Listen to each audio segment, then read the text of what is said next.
Thank you for joining us today. We're at the Coppell Arts Center right across from the Coppell Farmers Market. So what we'll be showing you today is how to make a blueberry crumble pie.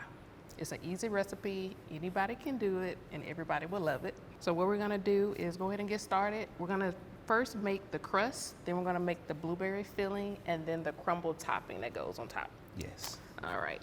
So what we do at Pie Crust is that we make our own crust, but we won't judge if you want to do a shortcut, and you can actually buy your dough at the grocery store for a shortcut. Because the part that takes the longest when you're making a pie is the crust. So if you want to buy it from the store already made, that works just fine as well.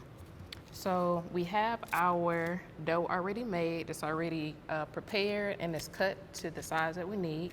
And I'm using a pastry mat, which has the dimensions on the sides. I'm gonna roll it out for our pie. And on the side, a good thing about using a pastry mat is that it has conversions too, just in case you need it. So the first thing I'm gonna do, just so that our dough won't stick on the pastry mat, is just sprinkle a little bit flour first. And then I also like to sprinkle just a little bit on the actual dough round too, just to prevent it from sticking as well anymore. And then I will take my rolling pin, and just as an extra step, you can put some flour on the rolling pin as well. This just also helps it so that it doesn't stick too. And then I'm going to roll out my dough. So babe, what ingredients can our viewers can use if they want to make their own dough? Okay, if they want to use it to make their own dough, butter. So your preference if you want to do a salted butter or an unsalted butter, and flour. And one hint as well is cold water helps and makes the crust be flaky. So that's a good tip to use once you're making the dough yourself. Cold water. So I'm just rolling it out. And once you're rolling it out, another technique is to take the rolling pin and roll it all the way to the edge so that you'll have a consistent level of the dough throughout. And I'm just gonna sprinkle a little bit more, and then I'm gonna flip it on the opposite side. And since I'm making a 9-inch crust, what I like to do is roll the crust out to about the 11-inch mark, so about a 1.5 to 2 inch, a little bit more around the diameter, because when we flip the crust and make the crimp, we want to have that excess crust around it. So I'll make it a little bit larger than the pan itself. Okay. And also just know that when you're making the dough, it does not have to be perfect. Like, you don't have to make it a complete circle because we're gonna flip the edges. So you'll see exactly what I mean. So that should be good enough. Looks good. Okay, so then I'm gonna take the rolling pin, and at the very edge, I'm going to get the bottom of the dough and just roll it over the rolling pin. Wow, that's nice. And then to transfer it into my pan, just put your pan down, and then you will, whoops, so it won't, thank you. And you just unroll it into your pan, like that. Makes it easy. So then, once you have your crust unrolled in your pie pan, you'll want to press it down just to make sure that the crust has contact with the bottom of the pan. And then afterwards, this is the part what I was mentioning. All you have to do is just flip the edge of the crust around. You're just picking up the edge and flipping it. Now I have a hard time doing that. I'm heavy-handed, so I'm just like flip, flip, flip, flip. You did a good job. It's easy, and the more that you do it, the easier it'll get. It'll just come natural. Like so, and we're almost done. And there you go. So That's now we nice. have our dough pressed in and around the 9-inch pan. So the second part now is to just crimp the edges around it.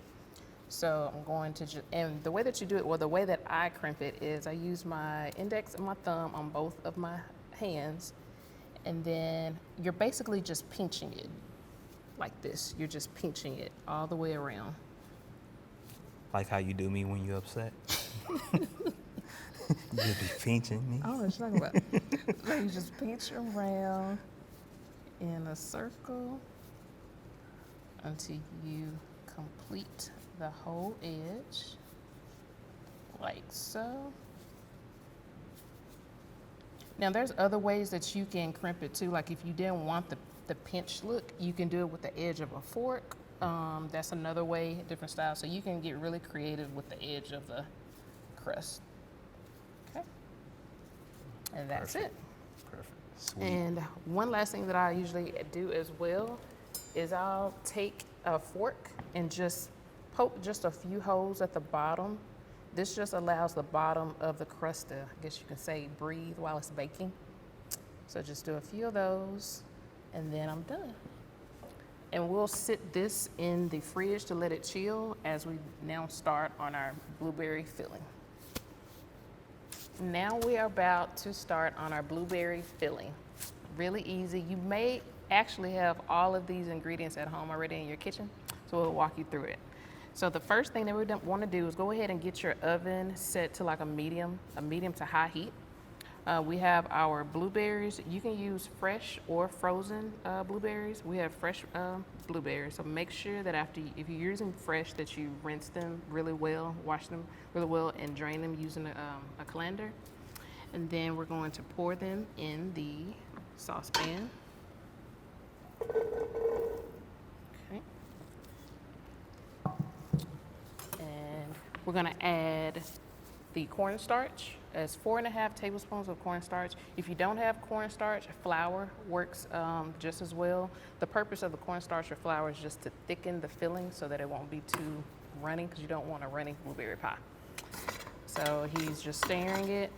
And as the heat gets with the blueberries, it's gonna make the juices out of the blueberries like really pop. So we wanna keep on stirring it consistently until it gets liquid, and then the juice at the bottom starts to simmer.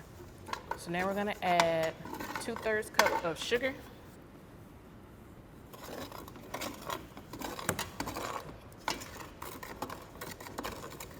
And a 1/4 teaspoon of salt. And last 2 tablespoons of lemon juice. It's sizzling. Yeah, and that's exactly what you want. You want it to sizzle, not to burn it, but you want it to sizzle so that all of the heat can make all of the juices come out of the blueberries. Yeah, it's good too. Yeah.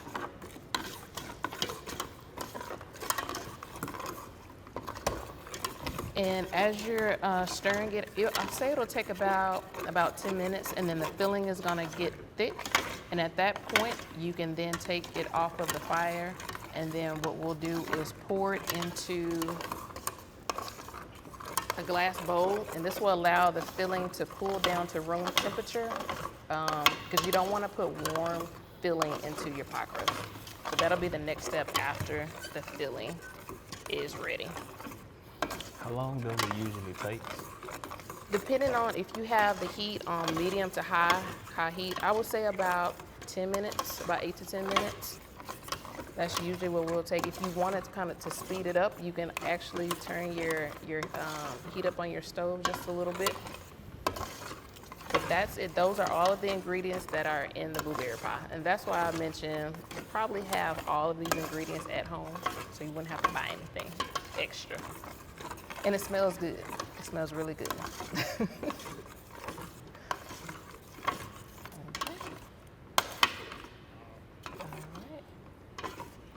And what we can go ahead and do is, when we come back, we're gonna start on the crumble mix. And while he is still stirring the filling, I'm gonna go ahead and get started on the crumble mix. And so what I have in here is 1 cup of flour, and then you just add 1/3 cup of brown sugar. I'm just stirring it up to mix it really well. And then a 1/4 teaspoon of cinnamon and a 1/4 teaspoon of salt. And you just want to mix it really well to have everything blended together. And then the last step is adding 1 stick of butter, which I have already sliced in about 1/2 inch squares. And you just pour it in here. And this is a part where you can use your hands. So what you want to do is mix the flour and the sugar mixture with the butter. And as you're mixing it, you're just gonna press the butter through your hands with the flour mixture. And you're just gonna continue to do this until it becomes like some crumbs, like some little crumbs. And that is what makes our crumble topping. If you like, you could also add some oats. If you want to have like an rolled oats topping as well. So it's different ways that you can make the crumble, but this is the easiest way here. And as you can see, as I'm mashing the butter through the flour and the sugar, it's becoming crumbly, just like little crumbs. And so what we can do is pour that into the glass bowl to let it kind of get to room temperature so it won't continue to cook in the saucepan. Sure. And I'm almost done with the crumble mix.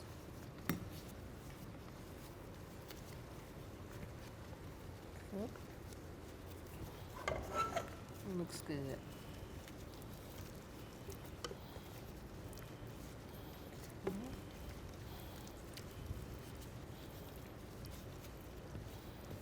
And you'll see how my crumble mix is coming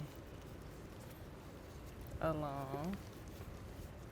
It looks pretty good. So we are about ready on the crumble mix now. And the next step will be for us to put the pie together. So remember, we have our crust that has been chilled in the fridge. And then we're gonna pour our blueberry filling in and then top it with our crumble mix. Now we can get our chilled crust. Okay. All right, put this over to the side. And then we can pour our blueberry. It's still a little warm, but we can go ahead and pour our filling into the pan. Ideally, you will want to make sure that it's cool to room temperature.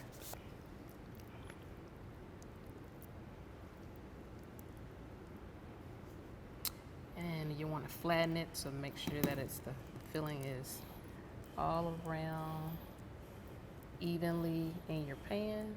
Yes, flatten. Yep. Looks good and it smells good. Okay. And then we're gonna top it with our crumble mix. Okay.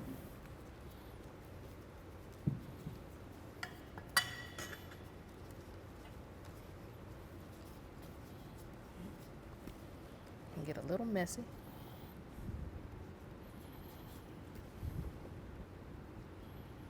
Trying to make sure not to waste my crumble mix. And I like crumble. I'm a crust / crumble type of girl. So it's like, you know, some people are either filling or they're crust. So I'm team crust. So I like to add a lot of crumble mix to mine. All right. There. Oh, Yeah. and a little bit on the side. All Yeah. right. So I Sweet. got everything crumbled. And so then the next step is for us to bake it in the oven at 425 degrees for about 30 to 35 minutes. And we'll show you what the finished product looks like.